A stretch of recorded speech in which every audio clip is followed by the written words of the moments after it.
குன்றிருக்கும் இடமெல்லாம் குமரன் இருக்கும் இடமாக திகழ்ந்தாலும் குன்றின் மீது அமைந்துள்ள இந்த ஆஞ்சநேயர் கோவிலை தரிசிப்பதற்கு கொடுத்து வைத்திருக்க வேண்டும். ஆமாம், சென்னையில் கேளம்பாக்கம் டு வண்டலூர் சாலையில் அமைந்துள்ளது இந்த ஆஞ்சநேயர் கோயில்.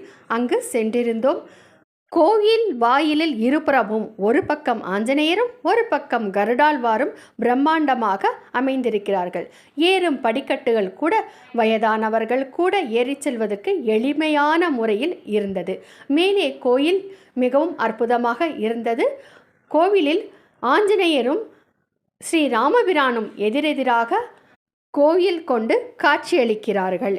இங்கே சுற்றுப்பிரகாரத்தில் பின்புறத்தில் பக்தர்கள் பல வேண்டுதலுக்காக பிரார்த்தனை செய்து கொண்டு மட்டை தேங்காயை கட்டியிருக்கிறார்கள்.